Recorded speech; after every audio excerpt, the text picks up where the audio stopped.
إن الحمد لله والصلاة والسلام على رسول الله أما بعد فأعوذ بالله من الشيطان الرجيم بسم الله الرحمن الرحيم إنا أعطيناك الكوثر فصل لربك وانحر إن شانئك هو الأبتر وقال تعالى أيضا قل إن صلاتي ونسكي ومحياي ومماتي لله رب العالمين।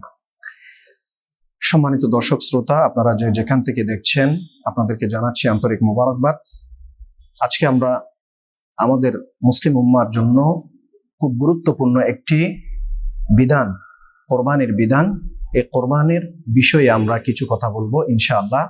আশা করছি এই ভিডিওটা যদি আপনারা দেখেন, কোরবানের মোটামুটি আপনারা অনেক কিছুই জানতে পারবেন, যেগুলো আমাদের জন্য খুব গুরুত্বপূর্ণ। এক নাম্বার, আমরা কোরবান কাদের উপরে ওয়াজিব হবে, আমি এই বিষয়ে একটু কথা বলবো। কোরবান ওয়াজিব হওয়ার জন্য মনে রাখবেন কয়েকটি শর্ত আছে। প্রথমত আপনাকে মুসলমান হতে হবে, এরপরে মুসলমান হওয়ার পর আপনাকে স্বাধীন হতে হবে। আপনি গোলাম হলে হবে না, স্বাধীন হতে হবে। এরপর স্বাধীন হওয়ার পর আপনাকে আকলওয়ালা হতে হবে। এরপরে আপনাকে আকলের সাথে সাথে আপনাকে বালেক হতে হবে। সর্বোপরি আপনাকে নেশাব পরিমাণ সম্পদের মালিক হতে হবে। নেশাব পরিমাণ সম্পদের মালিক বলতে সহজ ভাষায় যদি আমি আপনাদেরকে বলি, যাদের উপরে যাকাত ফরজ হয় তাদের উপরে কোরবান ওয়াজিব হয়।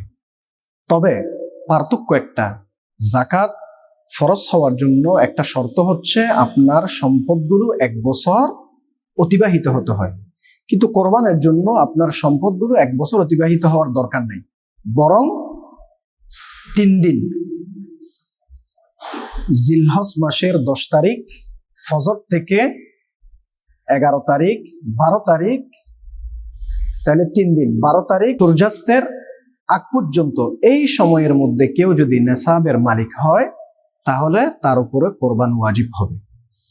এখন নেশাব কতটুকু আমরা জানি, স্বর্ণের ক্ষেত্রে যদি আমরা নেশাব ধরি সেই হিসেবে 7.5 ভরি, আর যদি রূপা ধরি 52.5 তোলা যেটা আমরা বলি, আর ক্যাশ টাকা যদি আমরা হিসেব করি সেটা 52.5 তোলা রূপার সম পরিমাণ মূল্য। তো 52.5 তোলা রূপার বর্তমান বাজার মূল্য কোনটা সেটা আপনাকে বের করতে হবে। আর বর্তমান বলতে আপনাকে ধরতে হবে, এটা বাড়তেও পারে কমতেও পারে, আপনাকে ধরতে হবে জিলহজ মাসের 10 তারিখ 11 তারিখ এবং 12 তারিখ সূর্যাস্তের আগ পর্যন্ত ওই সময়ের মধ্যে কতটুকু পর্যন্ত আমরা জুয়েলারি সমিতি যেটা আছে তারা কতটুকু নির্ধারণ করেছে সেই হিসেবে আপনাকে নেশাব ধরতে হবে। তবে আমি আপনাদেরকে একটু ইশারা দিতে পারি, কম বেশি হতে পারে, আপনারা জেনে নেবেন।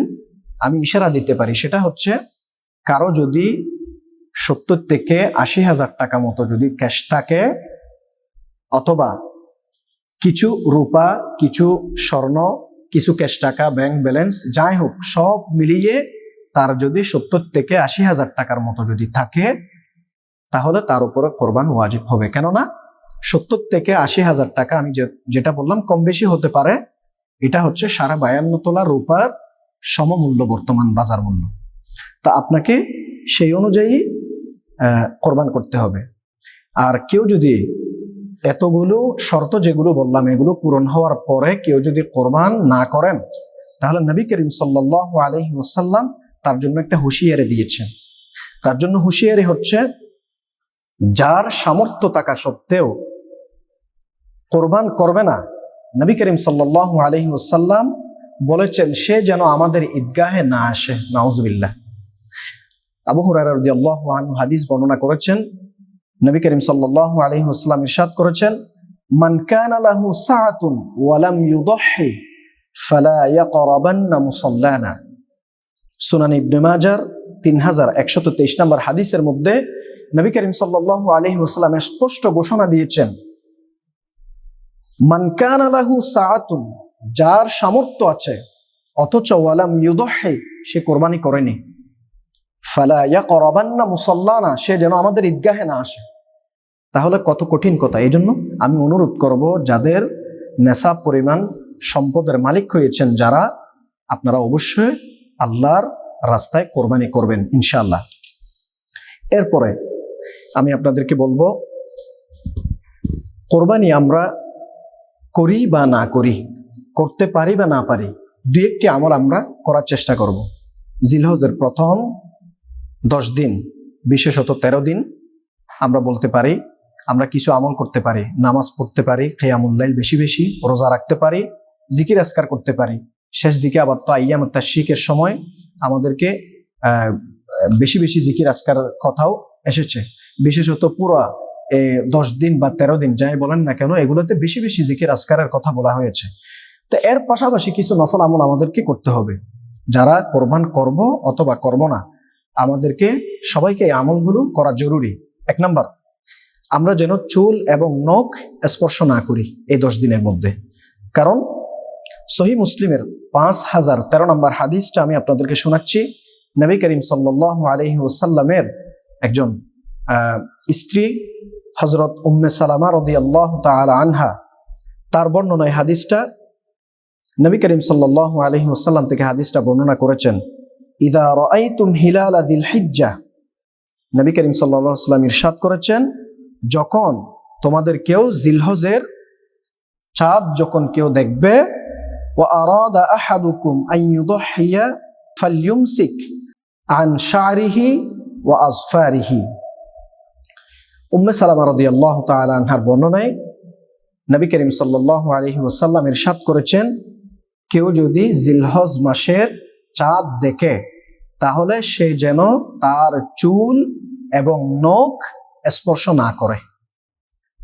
তার মানে আপনার নখ এই 10 দিনের মধ্যে না কাটা, চুল না কাটা, বগলের নিচের লোম না কাটা, নাভির নিচের লোম পরিষ্কার না করা, এর আগেই আমরা করে ফেলবো, জিলকদ মাসে করে ফেলবো। কিন্তু জিলহজ মাসের প্রথম 10 দিন আমরা এগুলা করব না। এগুলা যদি আমরা না করি তাহলে আমরা সওয়াব পাবো ইনশাআল্লাহ। এমনকি নবী করিম সাল্লাল্লাহু আলাইহি ওয়াসাল্লামের চমৎকার একটা হাদিস, যেটা যাদের সামর্থ্য নেই কোরবানির তাদের জন্য এটা খুব গুরুত্বপূর্ণ। তারা যদি কোরবানের নিয়তে মনে মনে রাখবে, কোরবানের নিয়ত তো আমরা সবাই করতে পারি, নিয়তটা করে রাখবে। এরপরে তারা একটা কাজ করবে, সেটা হচ্ছে যদি সামর্থ্য নাও থাকে, তারা মনে মনে কোরবানের নিয়তে হলেও তারা নখগুলা কাটবে না, তারা চুল কাটবে না, নাভির নিচের পশম, এরপরে বগলের নিচের লোম, এগুলো কি করবে না, স্পর্শ করবে না, এগুলো কাটবে না। দাড়ি, এরপরে আমরা গোফ, এগুলো যদি না কাটে তাহলে নবী করিম সাল্লাল্লাহু আলাইহি ওয়াসাল্লাম বলেছেন, কোরবান করার পরে যে ব্যক্তি সওয়াব পাবে ওই রকম সওয়াব এই ব্যক্তিও পেয়ে যাবে। সুবহানাল্লাহি ওয়া বিহামদি। এটা সুনানে নাসাইতে হাদিসটা এসেছে, সুনান আবি দাউদের মধ্যে হাদিসটা এসেছে, মুসনাদ আহমদের মধ্যে হাদিসটা এসেছে। প্রিয় উপস্থিতি, এই জন্য আমি অনুরোধ করব আমরা যেন কোরবানের এই সময়ে